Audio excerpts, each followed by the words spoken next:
All right, welcome, y'all. Welcome to the Unfazed, Unedited podcast, where we provide commentary on complicated topics in an uncomplicated format. I'm Dr. Shaunna Payne Gold, and I go by she, her, hers pronouns. And I'm here with Dr. Lisa, and I'm afraid to even ask what the weather forecast is now after, this many episodes.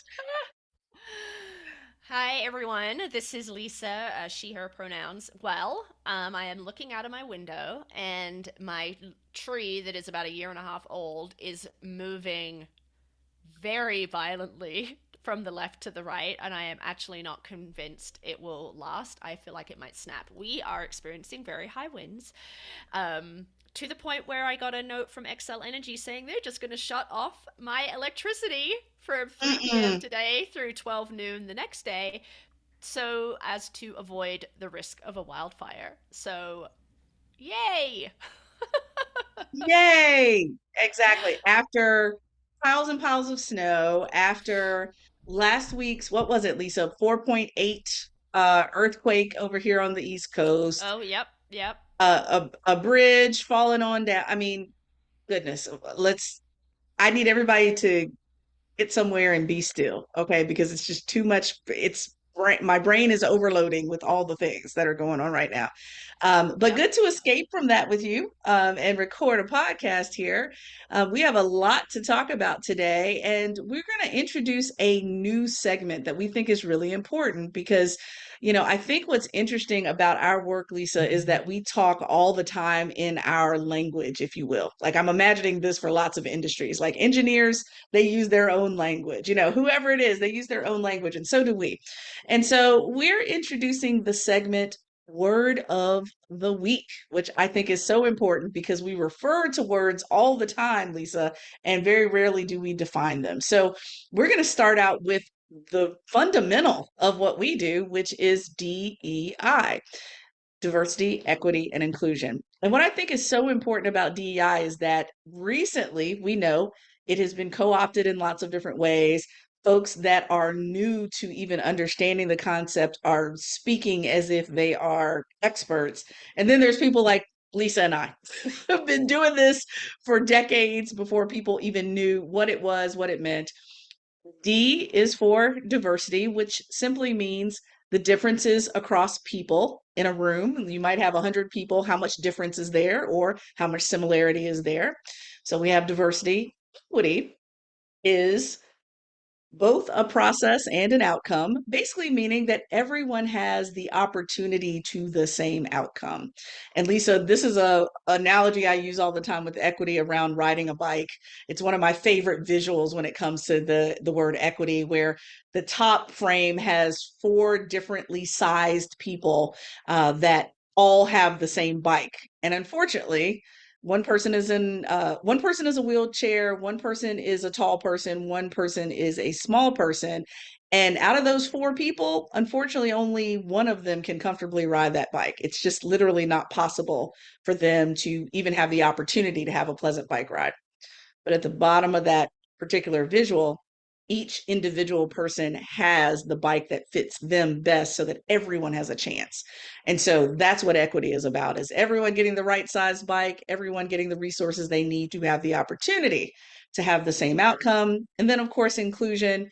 Folks feel as if they are in an organization, in a room, in a space, in a place where they can contribute to that particular organization, place, and space. So you can be in a place, but that doesn't mean that you feel included and plugged in and an asset to that group, depending on how you're treated.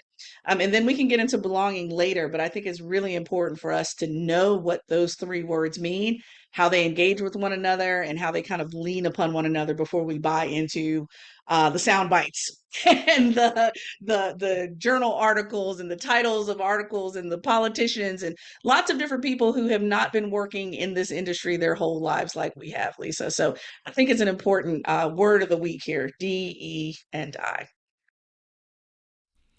Yes, excellent. I have absolutely nothing to add there. Actually, I have one thing to add, which is just to underscore what you said about, like, let's be educated on what words and concepts mean before we Yes. snap to a judgment about whether they're good, bad, or indifferent, right? And I think that has been such the narrative around DEI that Mm, immediately folks um, assume that it's negative or problematic or harms one group over another, but don't really understand what that even looks like, right? absolutely. So Absolutely. let's be educated, and we will help you in that. Exactly. So every week, y'all got lucky. This first one, you got 3 words, right? We'll Yes, go to one yes. word next week, right? Mm-hmm. But Lisa, guide us into our phase 1 topic for this week. We got a lot to talk about, y'all. We do. So, this phase 1 is going to be focused on employment. So, there's a couple of kind of pending employment related issues that we thought were worthy of discussion. So, the first is that Dell, so the big computer information technology software company Dell, has decided to upend its policies around remote work and is now requiring that their employees spend at least 39 days in an office, an approved location, um, which works out as about 3 days a week, it sounds like. And so they have created these categories. So you're either a hybrid worker or you're a remote worker. And so those hybrid workers have to come in that 39 days and a quarter to an approved location. If you're remote, you don't have to come into the office, but you are ineligible for promotion. So, one of the big concerns that has emerged from this new organizational policy is that a large percentage, the majority of people who are in that remote category are women, right? Because we know that women taking advantage of remote work has been extraordinarily helpful because they still bear the brunt of child care, family care.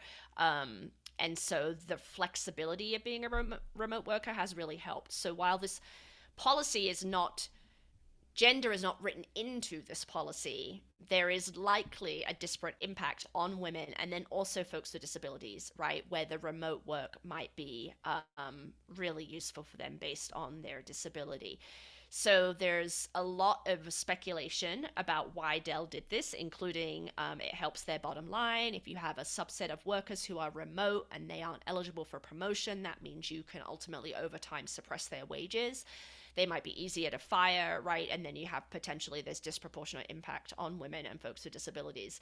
So it's been really interesting to watch this, right, from a DEI perspective in terms of how companies responded to the pandemic by implementing remote and hybrid working opportunities, then kind of writ large, despite the fact that the research had shown this for some time, companies were like, oh my gosh, we are just as productive, if not more productive, when people are not in the office. Who knew, right? And now we're seeing this weird kind of like 180 degree. So Dell is not the only company, it's just the one that's making the news right now. So I don't know what your opinion is or thoughts are on that first employment issue, Shaunna, related to this kind of new classification, how it could harm women, folks with disabilities. Yeah. Well, my first thought is just based on my experience being a supervisor for many years, later training supervisors, working with HR departments, working collaboratively because it was our job description to work together, especially through a DEI lens. You know, Part of this, I think, is the tragedy of just in general supervisors not being trained how to supervise well, right? So if Lisa is very good at cutting widgets, that does not mean that Lisa is very good at supervising other people who cut widgets. Those are two different skill sets. And so just broadly, not training managers and supervisors well at all. And definitely not training managers and supervisors using any form of DEI lens. And so the fact that this got to any level, like I'm very interested to hear if there was any resistance to this from supervisors who were trying to keep equity and inclusion in mind, saying, I don't think this is a good way to go because we're already suppressing challenges that are in the workplace. We're exacerbating problems that are already there. Who spoke up here? That's one thing I'm thinking about. Um, the other thing I'm thinking about too is that the research and the literature bears out that those that have been chronically and historically marginalized, bullied, you name it, in the workplace have also proven to through and beyond the pandemic that they actually flourish when they're not in the office and they're in virtual spaces. And so I feel like, once again, all of this is becoming a little bit hamstrung because you have supervisors that may be thinking from a traditional sense of, I need people here in order to do my job well as a supervisor. No, you need more skills in order to supervise people no matter where they are. That's one piece. But then the other piece around, again, if we are trying to set people up for success, it kind of goes back to our equity definition in, in our word of the week here. If you're trying to set people up for success, then it's up to supervisors, managers, organizations to equip managers to put people wherever they flourish. If that means that they're at home in their bunny slippers with the curtains closed and their headphones on because they can focus rather than having 10 people walk past their office door and speaking to them all day, because we know productivity is different when you're at home, especially if you're a high performer. It just feels like it's compounding an already historically difficult issue. I'm thinking about, Lisa, remember last episode we talked about my training for our neurodivergent folks in the workplace? Those folks being completely obliterated when it comes to them having settings that work for them, and their needs. And so I'm anxious to see what happens when it comes to the diversity of their staff and also workplace satisfaction, because I guarantee you it is going to tank as a result of these decisions based on what we learned through the Yeah. pandemic when it comes to the workplace. So shame on Yeah. you. I'm not a fan of it. If No. they have anyone that's doing high level diversity work in that organization, I Hmm. hope they spoke to that, because that is just blatant. It's very clear, very clear. Yeah. Yeah. I think your last point there about what it's going to do in terms of inclusion, because one of the arguments to have people come back to the office, right, is that it enhances collaboration, it improves belonging, builds teamwork, blah blah blah, No, the right? hell it doesn't. It No, doesn't. right, exactly. It You're just doesn't. you're alienating people, exactly, right? And so one commentator was like, well, this isn't the way to build, like, belonging and a sense of love for the company, right? Like, that's not the way to do Right. it. So we'll be interested to see how that plays out. So the second employment related issue is, some of you may have heard that California is trying to pass a law, Assembly Bill 2751, which is called the quote unquote right to disconnect. And it is essentially prevents employers from contacting employees after hours. Or it may not prevent the employer from contacting them, but it prohibits an employer from creating an expectation that employees must respond after hours. So, in the US, we have this just ridiculous work culture here where people are just working all the time. And someone sent me a meme the other day that was just like, in in Europe, you get an out of office response saying, I'll be back in September. It's the summer, I'm off, right? And then the US version of that is, I'm going in for a kidney transplant, but I'll be on my phone if you need me, right? And I actually think that's not there's not a super exaggeration of the difference in culture. I mean, I certainly can attest to that in terms of my UK versus US experience. So this goal really is to create this differentiation between work hours and non-working hours, and then that there should not be an expectation, and employees should not be penalized if they do not respond or work in the quote unquote non-working hours, right? And so there are countries that do have this law, like nationally, as I understand it, and California, being one of the more progressive states in the US, is trying to implement it. Whether it will pass, I don't know, because it's up right now. Um, but I like it. I think what little I know about it, I like it. What do you think, Shauna? Well, my thing is, when it comes to boundaries, this to me is, let's create boundaries, and also let's attempt to somewhat level the power dynamic. Because there is a power dynamic, because I've seen this happen before where a supervisor says, and I've done it myself, I'm guilty of this, of saying, I'm sending this communication outside of office hours. Please don't feel the need to respond to it. I just wanted to get it off my desk. And the person, because of the power dynamic, because I may have been a supervisor or what have you, they still feel compelled to respond in a very quick and timely way. And so, given that, I think, we can't ignore the power dynamic that it sets. Also, too, I think, let's flip the coin to the other side of it. Think about the environment that makes those types of communications okay. So you literally cannot sit down and have a full lunch during the workday, which federally you're required to do. You can't even sit and have a lunch without, oh my goodness, let me check my phone, let me see what's going on. Then I would add the next piece, which is when some of us did go hybrid or completely remote. And that made it feel as if there were even less boundaries than what we already had, because aren't you online 24/7, Lisa? When I send you a message, shouldn't you be available? No, I'm not available.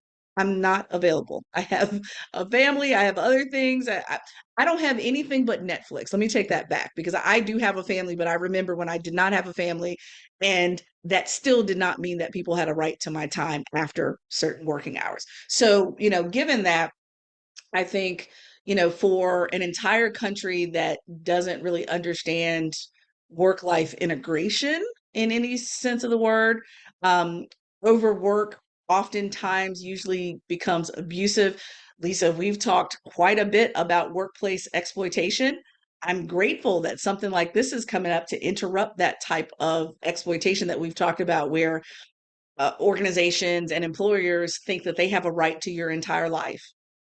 I'm not interested in that. And I think that would certainly improve folks, especially those folks, again, that have been historically marginalized. And really, the power dynamic has been, I know that I can call Workhorse Lisa to do whatever because she's the only woman in the office, or, whatever their identity group is that's not the privileged group. Those are the people that are going to respond because they feel most uncomfortable in the workplace and need the work and the money and the benefits the most. I Yeah, think it's a good yeah, thing. I think it would be a great yeah. thing. Yeah, and I think it's going to really help the nonprofit sector, because Oof. we've talked about vocational awe and how the whole, this whole concept of, well, I don't need to be paid very well because I'm just doing a good thing for society, right? So I'm just going to work every hour that exists in the world because people need me. And so how that kind of plays into like white savior, or just generally like Yes. this, you're martyring yourself, right? And then that Yes. expectation is just kind of sustained within the nonprofit industrial culture. And I mean, Mhm. I know people who the day before they go back to work on vacation will go in to check all their emails because they will have so many emails it stresses them out to wait until they're not on vacation anymore. Or That's people right. that That's right. from 6 to 7 a.m. will check their emails to clean it out, and they then start work at 8, right? But they're actually working 2 hours longer. um Exactly. and so Yeah. that this law potentially would help impact that. I mean, it doesn't change a person's individual inclination, I suppose, outside of that power or kind of obligation, but I feel like Mhm. it's a step in the right direction. How it will actually look in practice, we'll see, I guess. Yeah. Yeah, that was the one thing I was thinking about as you were sharing about this is, how to enforce that, right? Because if you're already the person with less power in comparison to your supervisor, how do you enforce that by saying, look, it's 501. Stop pinging me. Like, really in real time, how do you do that in such a way that it holds the boundaries in place and doesn't further marginalize you or further create the great opportunity for retaliation from that supervisor who knew they shouldn't have been reaching out to you anyway? I think civil Yeah. rights offices are going to be real interesting if this passes, what that looks Yeah. like. They're going to have a whole new realm of work to think about in that area. So, yeah. Yeah. Yeah, that's a great point. And then with the remote work across time zones in the United States, right? What, Yes. 5 o'clock East Coast is not 5 o'clock West Coast, or vice versa, right? And how is that going to operate? So I guess watch this Mhm. space. Maybe it won't pass in California, but if it does, I think we're going to learn some things. But your point about complaints and retaliation, I do think, is a really important one to think about. How do you Mhm. enforce that when you have no power, right? Yeah. Exactly. Um, Exactly. all right, so let's shift into phase two, which is not employment related, but it is US Census related. So this past week, I think, the federal government announced they're changing race and ethnicity, or the categories for race and ethnicity on the census. So, as for folks who don't know, census comes out every 10 years. So the next one will be in 2030. shock horror, that is probably going to be with us more quickly than I would like to think. But basically, one of the biggest changes that is happening is that the census is now going to include a racial category for Middle Eastern and North African. So North African, Middle Eastern would include countries like Lebanon, Iran, Egypt, Syria, because previously those folks who had that identity would be encouraged to or kind of obliged to check white for their racial um, category because of this kind of split between race and ethnicity. And that is not representative of their lived experience because they are certainly not being read as white by US society. Um, and also it leads to this like massive undercount. And so based on some other factors in the 2020 census, I think the estimation is there's about 3.8, 3.5 million people who might choose this new Middle Eastern, North African racial category. So it's actually a big deal. It's not perfect, it sounds like, but it's a big deal and a step in the right direction. And then, as I understand it, also for um, Latinx people, Hispanic people, that has only ever been an ethnicity. And I believe that's also now going to be an option as a racial category. So a lot of folks from Central and South America, that's their kind of ancestral heritage, haven't really been able to identify that as a race when that is how they are read, right? Like, you have the Hispanic white or Hispanic non-white. I forget how that language is, but that is not going to be a thing, or at least it's going to be an option among many now. So it's giving folks opportunity to more clearly identify themselves. And then also, if you identify as Black or African American, you also have the opportunity to further classify your identity within that. So Jamaican, for example, right? Um, so I think it's really good. I think it's a step direction. They're also, it sounds like, removing Negro and Far East, which I didn't even know was still on this. I mean, that's just shocking to me that those two Yeah, that's terms were news to even me still too, on that there. that's still on there. Yeah, yeah. Yeah. Hmm. And then removing the terms majority and minority because it's so lacking in complexity and nuance, those two terms. Like, it doesn't really represent how the US is made up. So I think this is, while imperfect, it sounds like from some of the stuff I've read, I feel like it's a step in the right direction. But I also think that it really underscores or highlights how much racial categorization is a social construct, right? Like, it's a material reality in the terms of how we are read, but conceptually, it's not, it's just made up, right? Oh yeah, absolutely. It's just made up. I mean, for those folks that have been listening to us for a while, you'll know that Isabel Wilkerson kind of blew our minds on this with the book Caste, around, race happened to be the construct that was used to categorize people and their power. We could pick anything. My son, few years ago, did an activity where they created a caste system literally on eye color. So, it could be chosen or determined in lots of different ways. What I think is fascinating about this, because Lisa, you're reminding me of the years where the U.S. Census, they have an office here in the Maryland, D.C. area, but they would come on campus when I was at College Park. They would come on campus each year for us assessment folks to kind of let us know what the upcoming changes would be. So I'm imagining, hopefully, they're giving a briefing about this there.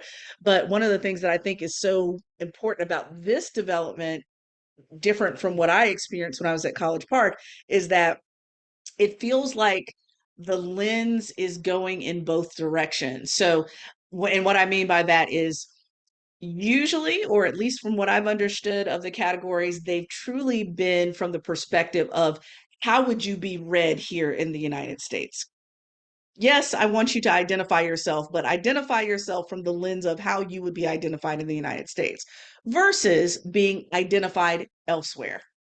And I think that's what's interesting about it, is that now they're allowing for that. It seems like it's providing more flexibility. And I know what what we just talked about, Lisa. I think it was just yesterday we were talking about the oversimplification of everything.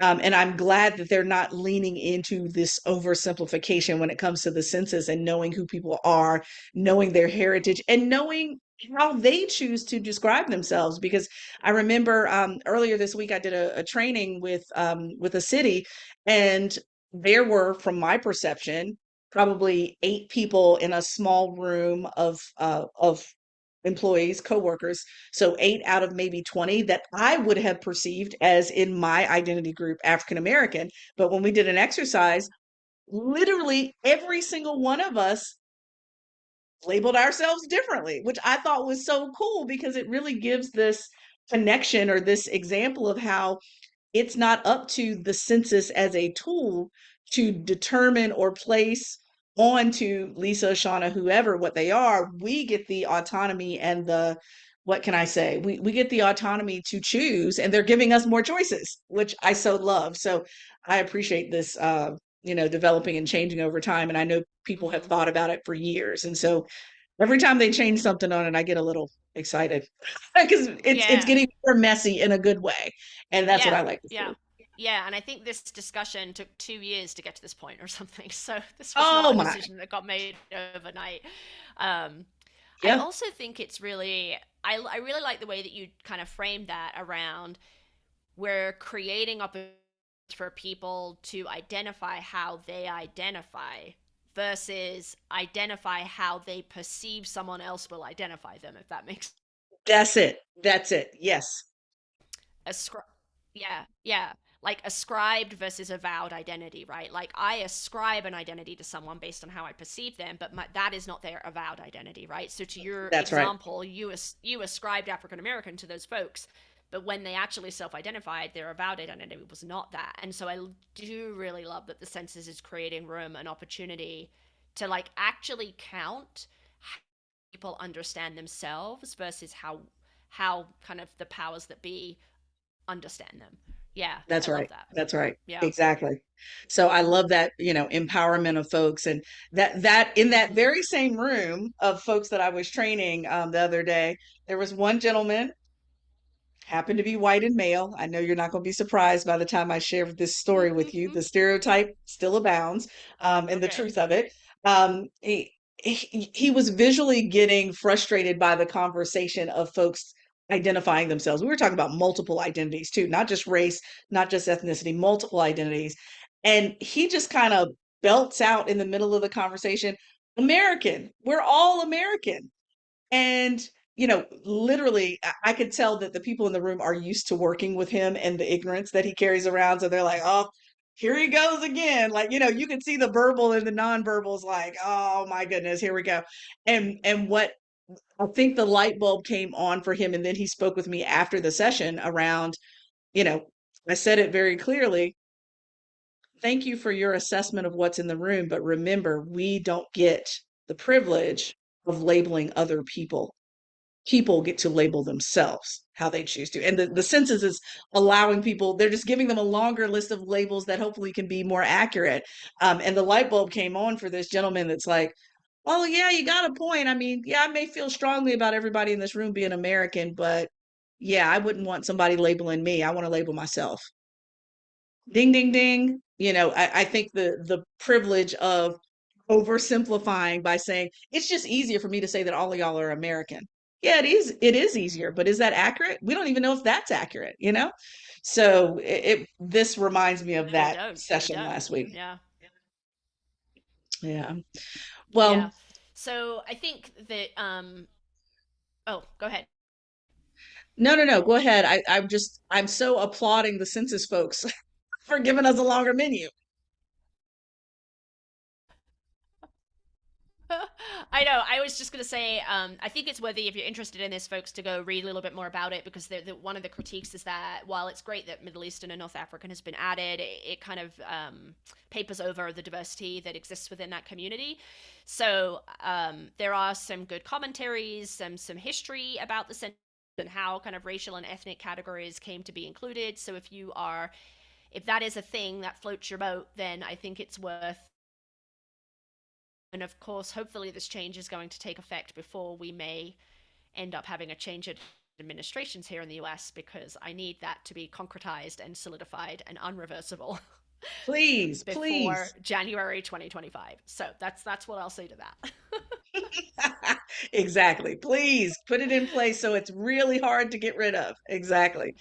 Oh, all right. Well, look, let's get into our third phase, which I know that Lisa was not geeking out over this. She was probably looking at me like, Shauna, why are you geeking out over this? But with my theology background, and I am not Catholic, but from a Christian perspective, what I thought was so interesting was our phase three, which was the story that broke over the Easter weekend, which was now, by the time you hear this, about 2 weekends ago, where Pope Francis performed a foot washing ceremony.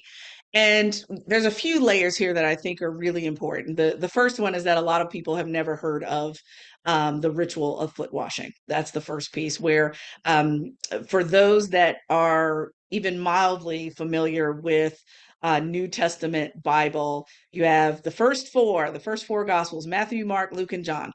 Matthew, Mark, and Luke are very similar and parallel. John retells some of those stories, but John usually goes rogue a little bit and adds a bit more detail to things. And so the ritual of Jesus performing foot washing is only found in the Gospel of John. Okay. And so in those verses, it talks about the night before his crucifixion. Jesus tells his disciples, if I, then your Lord and teacher, have washed your feet, then you ought to wash everyone else's feet. I've given you this example, as I've done for you, you do for others. And so it's one of the last, uh, how can I say, Last Supper, but also this last ceremonial piece of showing the willingness of the equally human and divine willing to be humiliated, basically. And so, given that, what I thought was really important about Pope Francis is that it's been a long-standing tradition for popes to perform foot washings, but there's a number of things that are different incrementally about this particular situation. Pope Francis, yes, he performed the foot washing. As we know, he's had some health issues, and so he was in his wheelchair, but the positionality of the photos and the video of him conducting the foot washing, he is leaning out of his wheelchair down to the feet of 12 women. Hello, this does not happen, y'all. Let me be clear. And I'm saying 12 women. I'm not saying 12 people with one or two women sprinkled in. 12 women that he is washing their feet. And all of those women are in a prison in Rome. So you're seeing the number of layers of humility, of marginalization, and also setting a different standard that the Pope is willing to kind of upturn or change from, pivot from what has been the tradition in such a way that this might seem small to a lot of people, but it ends up being pronounced when you look at it against the backdrop of the history of popes and how they've conducted this ritual. And so I think it was really fascinating. I was really moved by it. I've been done a number of different things. When I was in seminary, I participated in a number of foot washings, which I had never done before I went to seminary. Also, too, I've been involved with prison ministry, which has its own details when it comes to the support of those folks. And so I think what's really, especially young people who happen to be incarcerated. And so all of these levels, Lisa, I geeked out tremendously when it came to this because I literally have never seen a foot washing that only involved women. Only. Very powerful. So hopefully people saw that Yeah. article. We can certainly drop the link in the show notes. But Lisa, how do you respond to the article, the photos, and Shauna's geeking out here? Well, I love it, right? You are my go-to person on kind of religious practice because I know nothing. But yeah, I just remember you sending it to me, and I was like, is this a big deal? Like, I don't know. And you were like, oh my gosh, yes, it is. And then I think my response was, I feel like this pope is kind of progressive, right?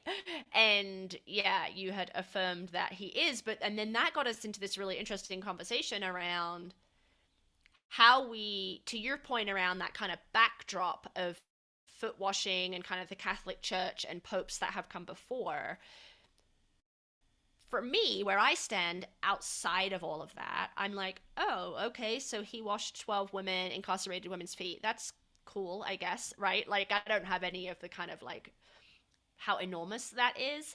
And so maybe I don't see that as progressive. Whereas if I were a Catholic woman who had been fighting for 20 years for equity for women within Catholicism, I would have a different perspective on how transformational and radical that was, right? And so I think that's an interesting way to think about this is what do we label progressive or radical or transformational, and how is that shaped by the context and the history within which that action or behavior or spoken word is happening, right? So that's what it kind of led me down. That's the rabbit hole I went down with that. Yeah, yeah. Well, and also too thinking about how can I say, how we keep the expectations low, especially when it comes to learning and change, when it comes to any type of inclusion work, right? I mean, who's expecting a 87-year-old gentleman to make any changes on anything, especially something that is carved out as a tradition? It's supposed to be done similarly every time it's done. And so, I think that is very fascinating, that that happened. And I think, what's really important to your point is noticing, because I think there's something that anybody can learn from traditions, especially as traditions are tweaked over time. He didn't throw out foot washing and say, we're not doing it anymore. He just did it differently. And so, with that, I think what's really cool is what can we pull from traditions that can be tweaked and applied in such a way that it reminds me of the episode that we had previously around that small change with the women's ice hockey team, where the jersey name was at the bottom so women could be more visible. It feels very similar to this, where this is a small change that has a big effect, and it makes people feel much more included in the result of that. So I just think that is really cool. And not to Yeah. make the Pope an icon in my world. I would not say that at all. Mm-hmm. But what I will say is that I know traditions and I'm aware of traditions, even when they're not my own, and what they have meant to other people. And so when you have so many people, and we don't have to go there because we don't have time enough to go there, but there's enough categories of people that have been excluded, hurt, harmed, completely targeted by Catholic traditions, that anything that shows Right. inclusion in a way that's profound and holds to what people understand as the Mm-hmm. core of their faith and tradition, I think it should be underlined and highlighted. So that's why I really felt strongly about this one. But this one was very cool. Very cool. Yeah, yeah, and I like your use of the word profound, because as an observer, I don't see it as profound necessarily. I mean, I have an appreciation now. You get a bit more to me, right? But for people within the Catholic faith, I mean, profound, right? Like he in Yeah. he's just like I'm tipping the boat over, right? And it doesn't seem like a radical move, but for him to do that, right? Like Uh-huh. I can't imagine the conversations that maybe happened before about whether he should and what the ripple would be. Da, da, da, da, right, and he obviously ultimately was just like, I'm doing it, right? And there has been backlash about it,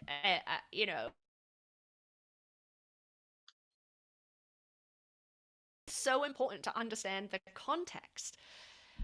That's Um, right. and so, That's right. yeah, and I just appreciate you sharing with us around how profound and important that was. And while I could just blithely or flippantly be like, okay, right, I'm not really like, I mean, he's the Pope. I don't know how much risk is really there for him, but there was risk, right? But he Right. used his status and the power and the influence he has within the Catholic Church to make this statement. And so that is going to have made such a huge difference for so many people. And I know he's done some other things also. Like, wasn't he didn't he say that you could bless same sex, same gender marriages, that that was I, allowed I believe too? so. Yeah. Yeah. I believe Yeah. so.